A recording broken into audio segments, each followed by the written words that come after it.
30 பாகைசியில் இருக்கும் 100 கிராம் திணிவுள்ள நீரும் 10 பாகைசியில் இருக்கும் 100 கிராம் திணிவுள்ள பனிக்கட்டியும் ஒரு காவலிட்ட கொள்கலத்தில் சுற்றாடலுடன் வெப்ப பரிமாற்றம் எதுவும் ஏற்படாதவாறு கலக்கப்படுகின்றன. பனிக்கட்டியினதும் நீரினதும் தன்வெப்ப கொள்ளளவுகள் முறையே 2 × 10⁻³ joule kilogram kelvin -1, 4 × 10⁻³ joule kilogram kelvin -1ம் பனிக்கட்டியின் உருகலின் தன்மறை வெப்பம் 3 × 10⁻⁵ ஜூல் கிலோகிராம் -1ம் ஆகும் என கொள்க. கலவையின் வெப்பநிலை யாது? அடுத்த கேள்வி எங்கள்கிட்ட கேட்டிருக்கிறாங்க. ஒரு பாத்திரம் இருக்குதான். அந்த பாத்திரத்தில் 100 கிராம் நீர் இருக்குதான். அதில் வெப்பநிலை 30 பாகைசின்னு தந்துருக்குறாங்க. அடுத்து அதுக்குள்ளே பனிக்கட்டி கொண்டு போடுறாங்களாம். பனிக்கட்டி இதுக்குள்ளே போடுறாங்களாம். அது 10 பாகைசியில் இருக்குதான். அதில் திணிவும் 100 கிராம் வந்து வந்திருக்காங்க. இதை போட்டுட்டு இந்த பாத்திரத்தை காவல் கட்டுடுறாங்க. காவல் கட்டுட்டு என்ன நடக்கும்? உள்ளுக்கும் வெளியவும் வெப்ப பரிமாற்றம் இல்லாது போகும். எங்களுக்கு இருக்கிறாங்க இந்த பகுதியில் 40 வெப்பநிலை அல்லது சமநிலை வெப்பநிலை அல்லது இறுதி வெப்பநிலை என்னன்னு கேட்குறாங்க. அப்போ இதில் நாங்கள் இறுதி வெப்பநிலையை காணணும். முதல்ல பார்ப்போம் என்ன நடக்கும். கூடின வெப்பநிலையில் இருக்கிறது நீர், குறைஞ்ச வெப்பநிலையில் இருக்கிறது பனிக்கட்டி. அப்போ பனிக்கட்டியோட வெப்பநிலை இறுதி வெப்பநிலையை விட குறைவு. அப்போ பனிக்கட்டியோட வெப்பநிலை இறுதி வெப்பநிலைக்கு கூடிக்கொண்டு வரும். 10 பாகைசியிலேருந்து 40 வெப்பநிலை எக்ஸ்டெண்டாக அது கூடிக்கொண்டு வரும். இது 30 பாகைசி, நீர் 30 பாகைசியிலேருந்து குறைஞ்சி கொண்டு வரும். குறைஞ்சி கொண்டு வந்தால் அந்த 40 வெப்பநிலை அடையும். முதலாவது எங்களுக்கு நாங்கள் சும்மா எடுத்து பார்ப்போம். இது 100 கிராம் 30 பாகைசியில் இருக்குது. அப்போ நாங்கள் 30 பாகைசியிலேருந்து இறுதி வெப்பநிலை 0 பாகைசி என்ற வெப்பமே. இறுதி வெப்பநிலை 0 பாகைசி என்று வைப்போம். ஏனெண்டா இது பனிக்கட்டியாக மாறுதான்னு எங்களுக்கு தெரியாது.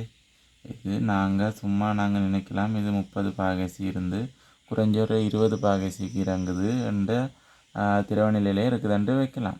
ஆனால் அதை ஷுவராக எங்களால் சொல்ல முடியாது. 20 பாகைசிக்கு இறங்கி திருப்பி 10க்கு இறங்கி 0க்கு இறங்கி திருப்பி 0லேருந்து இன்னும் ஒரே வெப்பநிலையில் நிலை மாற்றம் அடைஞ்சு பனிக்கட்டியாக மாறியும் நடக்கலாம். நம்மளுக்கு அதனால் என்ன ஷுவர்ன்னு சொல்ல முடியும். அப்போ நாங்கள் சும்மா உயிர்த்தெறிஞ்சு பார்ப்போம். எங்களுக்கு 100 கிராம் 30 பாகைசி என்று தந்துருக்காங்க. இது 30 பாகைசியிலேருந்து 0 பாகைசிக்கு இறங்குதுண்டு. இது குறைதுண்டு எப்பவுமே. அப்போ நாங்கள் முதல்ல நீருக்கு எடுப்போம். நீர் 30 பாகைசி லிக்விட்லேருந்து 0 பாகைசி லிக்விடுக்கு போகுது ரெண்டு வெப்பம். அப்போ இது நீர் இழக்கிற வெப்பம் எவ்வளோ வந்து பார்ப்போம். நீர் இழக்கிற வெப்பம் என்னது? MS டீட்டாவாக இருக்கும். ΔH7 MS டெல்டா டீட்டாவாக இருக்கும். திணிவு 0.1 கிலோகிராம். தந்துருக்குறாங்க 4 × 10⁻³ வெப்பநிலை மாற்றம் 30 பாகைசிலேருந்து 0 பாகைசி. அப்போ 12,000 ஜூல். இது 30 பாகைசிலேருந்து 0 பாகைசிக்கு இறங்கக்குள்ள 12,000 ஜூலை இழக்குது. அடுத்தது பார்ப்போம். இந்த பனிக்கட்டி 10 பாகைசிலேருந்து 0 பாகைசிக்கு போகுதுண்டு சும்மா நார்மலாக நினச்சி பார்ப்போம். டெல்டா அது பனிக்கட்டிக்கு நாங்கள் பனிக்கட்டிக்கு ΔH அது MS டெல்டா டீட்டா. திணிவு 0.1 கிலோகிராம். தந்துருக்குறாங்க பனிக்கட்டியில் தன்னப்பக்குள்ள 2 × 10⁻³ வெப்பநிலை மாற்றம் இறுதி வெப்பநிலை 0. ஆறாம் வெப்பநிலை 10 வரும். இதுக்கு வரப்போகுது 2000 ஜூல் வரப்போகுது. இப்போ முதலாவது என்ன நடக்கும்? நீர் 12,000 ஜூலை இழக்கும். பனிக்கட்டி அந்த 12,000ல் 2,000 ஜூலை பெற்றுடும். பனிக்கட்டி 0 பாகைசிக்கு வரது. நீர் 0 பாகைசிக்கு போய் 12,000 இழக்கும்போது பனிக்கட்டி 10 பாகைசிலேருந்து 0 பாகைசிக்கு வந்து வாரத்துக்கு அந்த 2,000 ஜூலை பாவிச்சிருக்கும். அப்போ இப்போ நீரிழந்த வெப்பத்தில் எஞ்சி இருக்கிறது 10,000. அப்போ எஞ்சிய ΔH 12,000 2,000 10,000 ஜூல் இருக்கும். அடுத்தது எங்களுக்கு பனிக்கட்டி திண்ம நிலையிலேருந்து திரவ நிலைக்கு வருதுன்ட்டு இப்போ அந்த 0 பாகைசியிலே பனிக்கட்டி திண்ம நிலையிலேருந்து திரவ நிலைக்கு வாரத்துக்கு எவ்வளோ சக்தி வேணுமென்று பார்த்தோம்னா, பனிக்கட்டி திண்ம நிலையிலேருந்து திரவ நிலைக்கு வாரத்துக்கு எவ்வளோ சக்தி வேணுமென்று பார்த்தோம்னா, அதே பனிக்கட்டிக்கு பார்ப்போம். டெல்டா H சமன் m/L. எல்ன்றது உருகலின் தன்மை வெப்பம் ஆக இருக்கும். அப்போ m என்னது? திணிவு சதவீதம் 1 கிலோகிராம் தர எல் தந்திருக்கிறாங்க 3 தர 15. அப்போ எனவே 30,000 ஜூல் தேவை. 30,000 ஜூல் தேவை என்னத்துக்கு?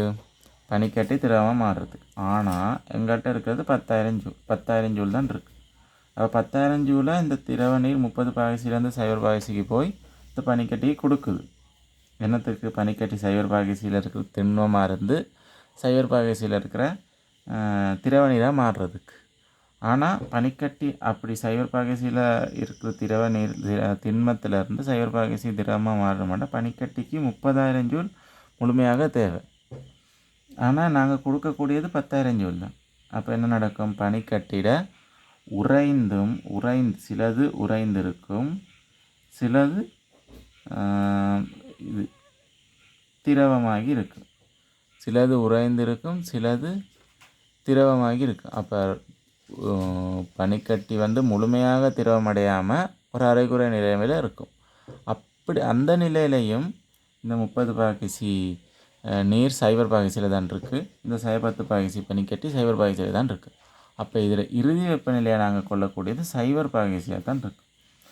சைவர் பாகசியாக தான் இருக்கும் இறுதி வெப்பநிலை. ஆன்சர் எங்களுக்கு 2ஆவதாக இருக்கும். என்னுடைய விளக்கங்கள் உங்களுக்கு திருப்திகரமாக இருந்ததுண்டா இந்த வீடியோவை சப்ஸ்கிரைப் பண்ணி, லைக் பண்ணி, ஷேர் பண்ணி ஒரு சப்போர்ட் பண்ணுங்கள். வீடியோவில் எதுவும் குறை நிறைகள் இருந்ததுண்டா கமெண்ட்டில் மறக்காமல் தெரிவிங்க.